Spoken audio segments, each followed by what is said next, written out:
introducción a la tesis fundamental de la sabiduría hiperbórea. El objeto de esta metafísica hiperbórea es pontificar sobre el tema más misterioso y sagrado que existe: el drama del espíritu cautivo en la materia. El método que aquí se emplea es el siguiente. Se establece una relación de analogía entre cierta verdad metafísica, tradicionalmente esotérica, y un ejemplo particular, exotérico y bien descripto. Una vez que la relación ha quedado en claro, se procede a extender por inducción lo particular a lo general. De esta manera se consigue inducir en el estudiante la intuición metafísica de realidades inexplicables. Se pontifica, es decir, se une con un puente las orillas de lo inteligible y lo gnóstico. La tesis de la sabiduría hiperbórea que fundamentamos en esta parte no puede ser más sencilla de exponer y, sin embargo, más complicada de explicar. En otras palabras, es relativamente fácil exponer, míticamente, los rasgos originales del drama, la traición de los Siddhas y la caída del espíritu. Pero no puede ser más difícil la aproximación inteligible a dicho mito. Una vía iniciática, en la cual el instructor pone en contacto directo al estudiante con el mito, sin duda salvaría todas las dificultades. Pero no es este el caso. Aquí debemos mostrar la verdad de la tesis por medio de explicaciones racionales, es decir, con conceptos determinados por la lógica del lenguaje. Y lo haremos así pues nos estimula la certeza de que el camino elegido es el correcto, de que cualquiera que lo transite, con un mínimo de atención, no podrá menos que atravesar en algún momento el puente metafísico que conduce al espíritu, a su propio espíritu cautivo por los dioses de la materia. Comencemos, pues, por el principio de la tesis. La sabiduría hiperbórea enseña que antes de la llegada al universo material de los espíritus hiperbóreos, en la Tierra habitaba un homínido sumamente primitivo denominado Pasú. Tal homínido, sin embargo, estaba potencialmente llamado a cumplir una importante función en la obra del demiurgo: ser postor de sentido en el mundo, finalidad que se explicará con detalle más adelante. Aquí interesa destacar que el Pasú había fracasado como especie en el cumplimiento de su finalidad y, según ocurre en todos los casos en que la evolución toma por sendas equivocadas, su destino seguro era la extinción. ¿Qué milagro lo salvó de desaparecer como el dinosaurio o el dodo y en cambio aceleró su evolución hasta convertirlo en el amo de la Tierra? Respuesta: el aporte genético de una raza extraterrestre llamada, últimamente, hiperbórea. Pero no se trata solo de genética, es decir, de información hereditaria. La modificación genética del Pasú lo que ha hecho posible es el encadenamiento espiritual de los seres extraterrestres al desenvolvimiento evolutivo de los arquetipos Manu, o sea, a la evolución de la materia. Este hecho primordial, que constituye el núcleo de la tesis, se denomina traición blanca o traición de los Siddhas, en clara alusión a los jefes extraterrestres que dirigieron la caída de los espíritus, produjeron una mutación en los reinos vegetal y animal de la Tierra y, aún hoy, controlan el planeta desde el centro Chan Shambhala. Como efecto de la traición de los Siddhas traidores aparecen tres clases de hombres sobre la Tierra. El homínido primitivo que a partir de entonces se llama animal hombre o Pasú. El Pasú que posee linaje hiperbóreo, es decir, el Pasú que tiene la posibilidad de que en él se manifieste el espíritu cautivo, denominado Virya. Y el Siddha hiperbóreo, que puede ser, tanto un espíritu liberado de la cautividad, como uno de los antiguos guías, y que permanece en la Tierra, en un lugar llamado Agartha, para combatir al enemigo y consumar el rescate final de los espíritus cautivos. El hombre de nuestros días es, en mayor o menor medida, un Virya perdido. Vale decir, en él existe una doble naturaleza, divina y humana, tal como afirmaban acertadamente los gnósticos de los primeros siglos de la era actual y que la Iglesia reservó exclusivamente para un exponente de la raza sagrada del demiurgo Jehová Satanás.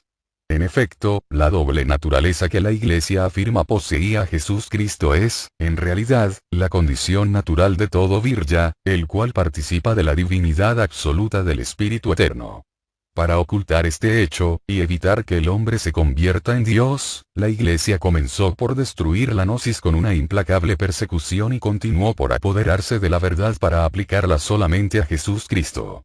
Después de la traición de Constantino a los dioses del Imperio Romano, y del Concilio de Nicea y posteriores, la verdad gnóstica de la doble naturaleza del Virya se transformó en el dogma de la divinidad de Jesús Cristo. Y todo posterior intento por revelar este secreto a los hombres, desde los maniqueos y cátaros hasta Nietzsche e Hitler, fue ahogado en sangre por la conspiración sinárquica de la judeo-masonería, el judeo-marxismo, el judeo-cristianismo, etc. El Pasú primitivo era una fase en el proceso evolutivo del arquetipo Manu. A ese estado había llegado luego de una evolución de millones de años que no comenzó aquí sino en otro planeta, el cual se dividió luego en 4 partes y formó las lunas de la Tierra. ¿Cómo era la psique del Pasú a la venida de los extraterrestres? Respuesta. Poseía un sujeto racional bastante desarrollado y una incipiente esfera de preconciencia con la que no alcanzaba a adquirir conciencia de sí, es decir, individualidad psíquica. En esta falta de individualidad radicaba, justamente, la falla evolutiva del Pasú. En otros incisos se demostrará que el demiurgo propuso una finalidad para el destino del Pasú cuyo objetivo es doble. El objetivo microcósmico de la finalidad exige que el Pasú desarrolle la esfera de conciencia y convierta al microcosmos en ente autónomo, capaz de poner sentido en el macrocosmos. Este objetivo permite que se cumpla, también, el objetivo macrocósmico de la finalidad. Producir cultura. Se entiende que el primer objetivo, desarrollar la esfera de conciencia es particular y el segundo, producir cultura, es colectivo. La falta de individualidad, la incipiente esfera de preconciencia, la natural e insuperable animalidad, causaron la falla del objetivo microcósmico de la finalidad. Y tal estancamiento particular produjo, en consecuencia, el fracaso del objetivo macrocósmico. Las culturas Pasú no progresaron en miles de años. Por otra parte, cabe destacar que, en sentido general, el Pasú exhibía un instinto gregario altamente desarrollado que le permitía superar en organización a cualquier otra sociedad animal pues era el único capaz de crear una cultura. Sin embargo, por no estar totalmente individualizado, participaba, junto con otros miembros de su comunidad, de una especie de alma grupal, o egregoro, dotada de cierta inteligencia pero cuya motivación principal la constituía el deseo.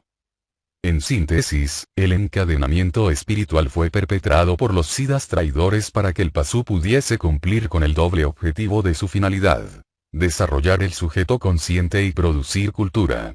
¿Por qué hicieron tal cosa? ¿De qué medios se valieron para ello? Las respuestas para estas, y otras preguntas semejantes, podrán hallarse en los siguientes incisos. Esta es, a grandes rasgos, la tesis que aquí desarrollamos. Su aparente sencillez no debe dar lugar a equívocos pues, si se desea trascender el lenguaje mítico y aclarar el misterio, habría que plantear interrogantes complejísimos. Por ejemplo, consideremos el tema del espíritu encadenado. Si tomamos como un hecho real, aunque antiquísimo, la caída y cautividad del espíritu y procuramos tornarlo en gran medida inteligible, hemos de comenzar por interrogar cómo se encadena a la materia, a lo efímero de la vida, al devenir de la naturaleza, a los ciclos de vida y muerte, cómo se encadena, repetimos, un espíritu eterno a esa ilusión. Respuesta. Ante todo, hay que afirmar que la solución constituye un secreto terrible, conocido en la sabiduría hiperbórea como misterio de amor y de amor. Sin embargo, sin pretender revelar totalmente semejante secreto, podemos avanzar bastante sobre muchos datos ya conocidos exotéricamente. Respondemos, entonces, que el espíritu eterno, que es tanto o más potente que el mismo demiurgo, permanece encadenado porque no sabe que lo está. ¿Cómo puede ser esto posible? No es difícil de imaginar si consideramos que hubo una traición original, vale decir, el quebrantamiento de una confianza o lealtad que se debían entre sí los miembros de la raza hiperbórea. Si contamos con este elemento dinámico exterior, la traición, podemos entonces suponer que los espíritus exhibían un punto débil en su complexión, una espalda, un talón de Aquiles, etc., por el que fueron dominados. Pero, aún así, resulta difícil entender cómo pudo ocurrir un hecho tan trascendental para el espíritu, la pérdida de la libertad, el encadenamiento a la materia y al tiempo, etc., sin que éste lo supiera, ni entonces ni luego, y permaneciese así. Y tal dificultad para entenderlo demuestra cuán lejos estamos del espíritu, de nuestro yo eterno. Reiteramos que, a pesar de las dificultades señaladas, es posible explicar en gran medida la tesis y aprender intuitivamente lo inexplicable por medio de la inducción trascendental. A conseguir tal objetivo se dedica la primera parte de los fundamentos, pero, vale la pena aclararlo. No sería posible tornar inteligible el hecho del encadenamiento del espíritu a la evolución del pasú, sin una adecuada descripción previa de la estructura psíquica del pasú. Esto es lo que nos demandará más esfuerzo, aunque, debido a que en cada virya existe aún una parte importante del pasú, su comprensión no ofrecerá problemas al estudiante.